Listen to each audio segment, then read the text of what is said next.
And have no fear, Bills Mafia. The Buffalo Bills are about to bounce back.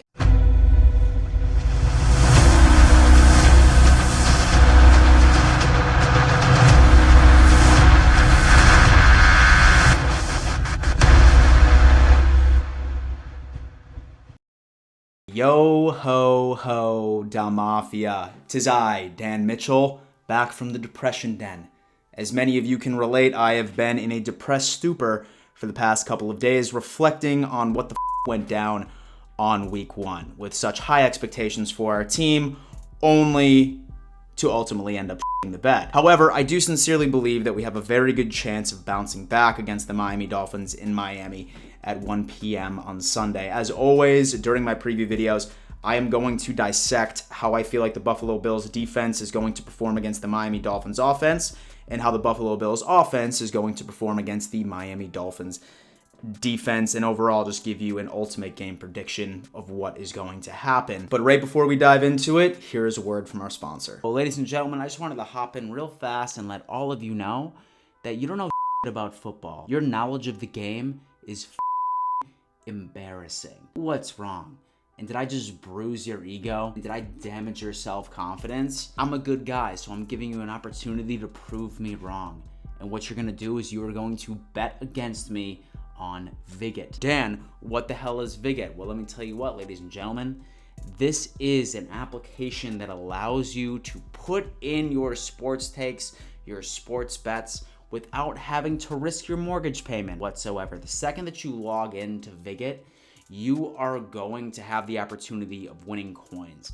These coins are also going to be able to be cashed in for various prizes, and even the best person in the entire application is going to be flown out to the Super Bowl. And so this is the best app on the face of the planet without having to risk any actual real money. Very low risk, super high reward. Every single week, I am going to be on this app and I'm going to be giving my picks for each and every single game. Spreads, prop bets, you name it. And I want you to bet with me. What I want you to do is I want you to hit that link in my description or hit that link in my bio right now. Join my league. The password is HIT72 and start betting against me and show me that you actually know what the you're talking about. So whatever you're doing, stop this video and sign up for Vigit today. So Del Mafia, I am not going to lie to you. I'm not going to sugarcoat this whatsoever. This is an absolute must-win game for the Buffalo Bills. The Miami Dolphins are not only 1-0, but they are also on top of the division, with their first win being against a divisional opponent against the New England Patriots. From this perspective, the Buffalo Bills truly need to win this game so we can end up taking over our rightful spot at the top of the AFC East. Now, as many of you know, the Dolphins are coming off of a win against the New England Patriots. 17-16 was certainly a nail-biter. The Dolphins defense ended up coming through with them, creating turnovers, the thing that they end up doing best. And as many of you know, the Buffalo Bills struggled tremendously against one of the best pass rushes in the entire NFL against the Pittsburgh Steelers. Now, am I saying that the Miami Dolphins front seven is going to be as scary as the Pittsburgh Steelers front seven? No, there's not many teams in the league that I can compare to the Steelers at this point. However, I do ultimately see the Dolphins being pissed off, having a giant chip on their shoulder, especially after what we did to them last year, hanging 56 points on them, kicking them out of the playoffs, and embarrassing them. I have a feeling that Brian Flores does not forget that. The rest of the team does not forget that. And they are going to have a game plan to try and best the Bills during their home opener. And so with that being said, I really want to dissect how I think the Buffalo Bills defense needs to control and beat the Miami Dolphins offense. And so with any offense, you need to start off with a quarterback. And as we all know, that is none other than Tua. Just some quick stats on him. Special thanks to Joe Marino, PFF, and through all the other areas of research that I put in for putting this information out there so I can give it to the Don Mafia.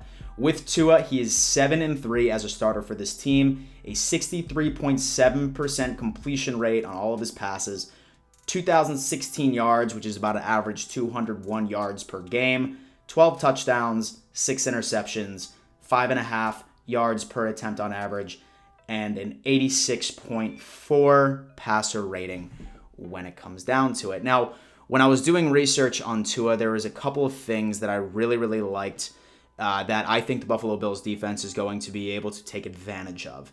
And a lot of it has to do with how long he ends up holding the ball. On average, Tua holds onto the ball for 2.5 seconds. When he releases the ball under 2.5 seconds, he is very, very good from a passer rating, from a completion percentage. If he is kept clean and he does not hold onto the ball long, he is a very effective quarterback. However, if you completely switch that around, if you make him hold on to the ball longer than 2.5, I'm talking his stats plummet. I'm talking 40 points in passer rating. And so I'm talking 30 to 40 points in overall completion percentage. The longer that he ends up holding on to the ball, he is going to make mistakes. In fact, J.C. Jackson last week, after the loss against the Dolphins, he ended up almost giving a dig out to Tua, saying that Tua did what he always does. And so if he does not get his first read, and if he has to go to any other progression, he's going to make mistakes. It's either his first progression or it's going to be absolutely nothing. In my opinion, that is going to be a massive key for the Buffalo Bills to take advantage of. Whether or not that's disguising coverages, taking away that first initial read. Now, say that I'm a gambling man, like they always do, they're probably going to pick on Levi Wallace. Not only historically how he has done against his team, but how he did last week. I wouldn't be surprised if his first progression is going to be the receiver that is lined up against Levi Wallace. That's why I'm calling for the Buffalo Bills to go on ahead and put in a lot of disguised coverages to really go on ahead and confuse him. Same thing when it comes down into overall pressure. Now, when Tua is pressured, the majority of his stats end up completely plummeting whatsoever. However, do not mistake that for blitzing. When it comes to blitzing, his stats legitimately stay the same, whether or not that he's kept clean or whether or not that he is being blitzed. Natural pressure is the name of the game in order to make him crumble. And so just to give you an idea, from last week, he was 15 for 22 when he was completely kept clean, no pressure, and 1 for 5 when he was experiencing pressure. The numbers simply do not lie, and the Buffalo Bills front seven, especially our defensive line, needs to do what they do best. Now, last week when we saw our defensive line stuff up the run, we were getting great pressure on Big Ben, and we had a lot of big plays on him. However, they were all getting called back via penalties. If we can pressure this guy, and if we can make him hold onto the ball longer than 2.5 seconds, I have a feeling Tua is essentially going to be a non-factor offensively. Now, when you look at it, his offensive weapons are pretty scary. Their receivers are very, very fast. I mean, Will Fuller is coming back. Devontae Parker is their number one guy. That big-bodied receiver wins a bunch of contested catches. Jalen Waddle is probably one of the fastest receivers in the league. Think of like a Tyreek Hill type situation. So our secondary really needs to be on their toes. The one concern I have about this entire offense is their ability to create yards after the catch. The Buffalo Bills need to tackle whatever you can do. We cannot allow the Dolphins to create those extra yardages after the catch. The Dolphins do a fantastic job on that. So our linebackers really need to be able to fill their gaps and be in space and completely make Tua have to beat you with his arm talent alone. And so realistically, when it comes down to the Buffalo Bills defense, they need to make sure that they can just take care of Tua by completely controlling what he sees on this field. His weapons are going to be there. Of course, we know Gesicki. However, the Dolphins have been running with about 4 to 5 tight ends at this point, so we're not even really sure who we're going to be seeing out there. The running backs are effective, but they're not scary. They're not going to give us nightmares prior to the game on Sunday. But at the end of the day, what we need to do is we need to control Tua, which I think can easily be done. So now it comes down into the Buffalo Bills offense versus the Miami Dolphins defense. Now, we all know that this defense is incredible. They have an amazing back seven, unlike the Pittsburgh Steelers, who have a great front seven. This is just a great secondary. It really is. From safety, where they upgraded to McCourty, they still have Byron Jones. They still have Xavier and Howard, who are, in my opinion, one of the best cornerback duos in the entire league. Their linebackers are very effective as well. It's going to be hard, and I wouldn't be surprised if they take a page out of the Pittsburgh Steelers book, because they were completely gobbling up every single one of Josh Allen's attempts this past week. Yards after the catch were essentially nothing at this point, and I wouldn't be surprised if the Miami Dolphins would try to replicate that, especially since they have the personnel that could better execute it than the Pittsburgh Steelers. So last year, the Dolphins were first in overall takeaways, 11th in scoring defense, and they were putting that on full display against the New England Patriots, because while the New England Patriots essentially dominated the box score in just about every single category, of course, besides points at the end of the game, what helped the Dolphins out was overall taking the ball away. So various fumbles and really giving the Patriots difficulty in the red zone. So regardless, when it comes down to it, while we're getting a break from the pass rush, we are not getting a break from the secondary. What we need from the Buffalo Bills offense is really just to identify some mismatches. One mismatch in particular is probably going to be, like I said, I'm sure TD Finstock remembers this, Cole Beasley. If there's going to be any mismatch whatsoever, it's going to be Beasley against Needham, their slot cornerback, who I suppose has been pretty decent in games, but he has shown his share of struggles. I have a feeling that Cole Beasley is going to be one of Josh Allen's number one targets. I wouldn't be surprised if Cole Beasley gets the most targets throughout this game going down into Miami. That's going to be a matchup that I am going to look at heavily.